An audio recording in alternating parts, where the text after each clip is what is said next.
Bonjour les amis lecteurs, joueurs et lectrices joueuses. Aujourd'hui, on va faire un petit feuilletage de Le secret des Alris de Emmanuel Quérault. C'est dans la collection livre-jeu Littéraction chez l'éditeur Alconost. Dans Le secret des Alris, on vient vous voir pour vous demander votre aide à aller chercher une expédition qui a disparu dans les terres du Vermont, votre ville natale. Sauf que vous, maintenant, vous êtes réfugié en haut d'une montagne avec toute votre famille. C'est un choix qui va être difficile de retourner là-bas. Pour vous convaincre, vous apprenez qu'un de vos meilleurs amis faisait partie de cette expédition. Et c'est ce qui vous amène à partir avec toute une équipée sur les lieux de cette disparition à la recherche de ce qui a pu se passer. Si cela vous rappelle quelque chose, c'est normal puisque ce livre a été précédemment édité sous le nom du Sang sous les vignes, avec lequel il a reçu en 2011 le fameux Yastromo d'or. Pour cette réédition de 2021, c'est fini l'appellation du Sang sous les vignes, qui faisait un peu penser à une enquête policière dans le milieu viticole beaujolais, pour le nom Le secret des Alris, qui est plus proche de ce que proposait justement l'univers d'Antea, le jeu de rôle médiéval fantasy publié en 2009 et 2010. Donc 2021 voit Le secret des Alris apparaître sous cette couverture. On retrouve à l'intérieur du livre la carte du monde qui nous intéresse. Antea, l'archipel des cimes. Nous allons voyager avec une nef entre les différentes villes et surtout au-dessus des brumes. Le livre se compose de règles simplifiées. Votre personnage a 4 caractéristiques, vous pouvez en choisir 2 qui seront vainqueurs et des réussites à chaque fois. Ou alors vous pouvez choisir une règle, on va dire, avancée, où là vous allez pouvoir faire des lancers de dés et faire jouer le hasard suivant vos réussites et vos échecs à ce moment-là.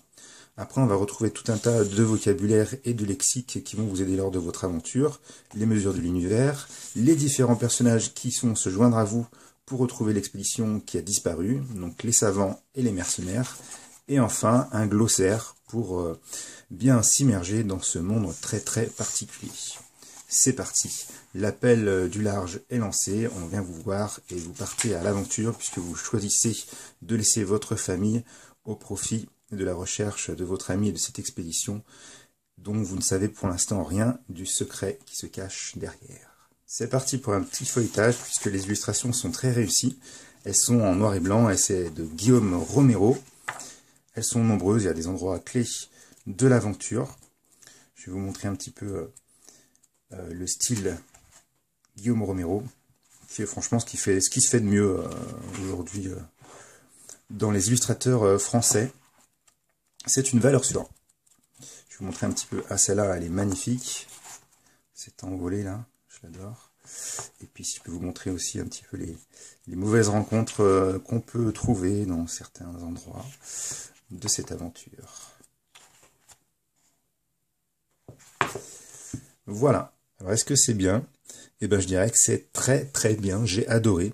Je n'ai pas lâché le livre dès que je l'ai ouvert jusqu'à la fin. J'ai été pris complètement par le scénario.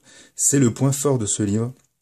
Une qualité d'écriture qu'ont ces nouveaux talents français, d'ailleurs, dont la plupart sont édités dans cette collection livre-jeu Littéraction de chez Alconost.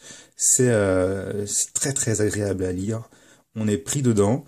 Là, j'ai eu l'impression de lire un espèce de scénario à la Jules Verne, quelque chose de cet ordre-là. C'est un scénario un petit peu avec un seul bon chemin, mais avec des embranchements très différents. Et puis, la force, c'est dans les relations qu'on peut avoir avec les personnages secondaires qu'on peut croiser.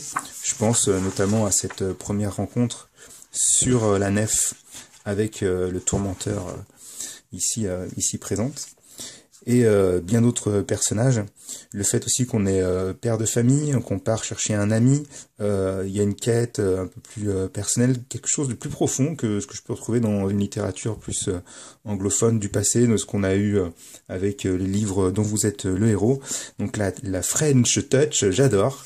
Je suis vraiment très client, pour ça c'est génial. En plus l'édition est parfaite. Il n'y a rien à dire. Et les illustrations, comme je l'ai dit, sont magnifiques aussi. Pour moi, c'est un sans faute, de bout en bout. Donc je ne peux que vous conseiller la lecture de ce livre ou la version précédente, du Sang sous les vignes, voilà. Et je vous dis à bientôt. Mettez un petit pouce bleu si cette vidéo vous a plu. Bye bye.